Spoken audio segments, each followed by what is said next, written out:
वेग बातमीचा, लढा सत्याचा, निर्भीड पत्रकारितेचा, राजकारणातील महत्त्वाच्या बातम्यांच्या अपडेटसाठी आजच आपल्या YouTube चॅनलला क्लिक करा आणि रोज अपडेट मिळवण्यासाठी चॅनलला सबस्क्राइब करा।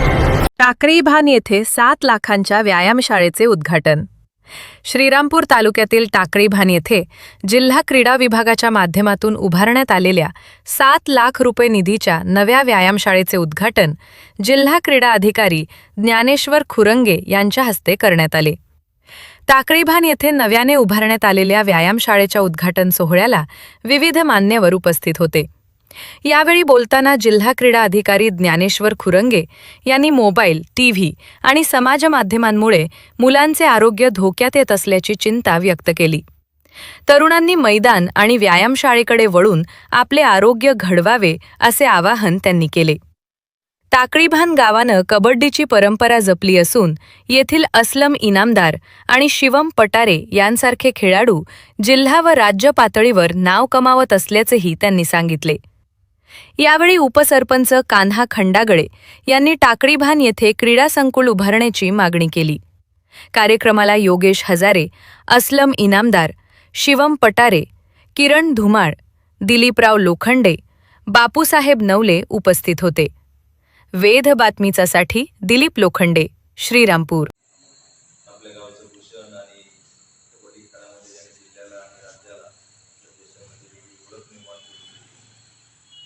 माझ्या आता क्रीडा विभागात जो सहकारी म्हणून रुजू झाला आहे असा असलं की इनामदार प्रकारे माझा सहकारी माझे मित्र आणि आपल्या संकुलाचे आर्किटेक्ट योगेश हजारे सर, व्यासपीठावरचे उपस्थित पत्रकार नवले सर, सरपंच खंडागळे, बाकी सगळेच व्यासपीठावरती मान्यवर तुम्ही सगळेच माझ्या समोर बसलेले सगळ्यांची नाव बऱ्याच जणांची मी आता इथून सांगू शकतो। सगळे आजी खेळाडू, माजी खेळाडू, आपल्या सगळ्यांचं मी या ठिकाणी मनपूर्वक स्वागत करतो। तुम्हाला खूप खूप शुभेच्छा देतो की आज सरपंच खंडारे सरांनी सांगितलं की ही पिवळी कलरची जी टीम आहे, मला वाटतं त्यावेळेस जिल्हा क्रीडाधिकारी मी नव्हतो, परंतु मी महाराष्ट्राचा कबड्डी क्रीडा मार्गदर्शक म्हणून 2004 पासून क्रीडा विभागात काम करतो आणि त्याच्यामुळे माझा जरा विशेष कल हा कबड्डीकडे सुरुवातीपासून होता आणि आजचा वेळेत आहे।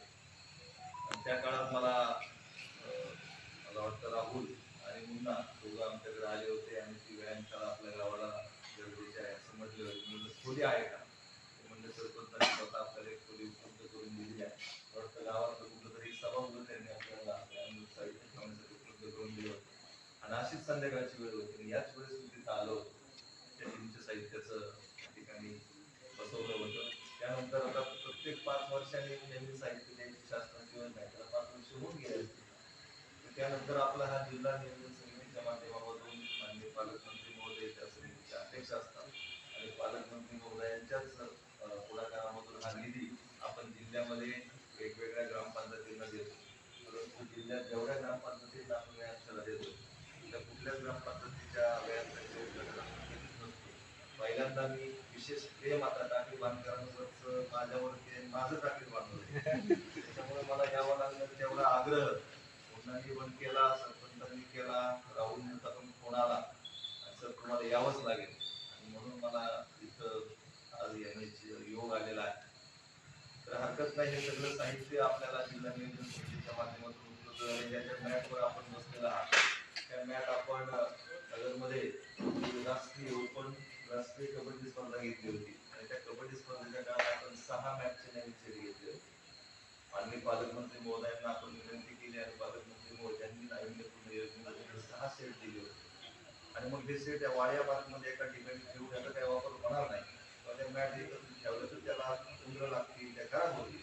म्हणून या जिल्ह्यामध्ये जिथे अकॅडमी चालतात त्या अकॅडमीला हे मॅट द्यावे असा एक प्रस्ताव माझ्या मनात होता आणि मग तसं मुलांना त्यांना मी सांगितलं आपण दादांना भेटा, दादांकडे आपण सगळेजण गेला, दादांनी क्रीडा मंडळाला दिलेली आहे। नंतर अशोकनगरमध्ये पण आपण ती एक मॅच दिली। नंतर नगरमध्ये आनंद विद्यालयामध्ये कबड्डी प्रशिक्षण केंद्र चालतं मुलींचं, तिथे एक मॅच दिलेली आहे आणि अशा सगळीकडे वाड्या पार्कला आपण तिथे एक मॅच ठेवली। अशा पद्धतीने हे क्रीडा साहित्य आपण जिल्ह्यामध्ये सगळीकडे आपण दिलेलं आहे। तर उद्देश एवढाच आहे की आधुनिक पद्धतीने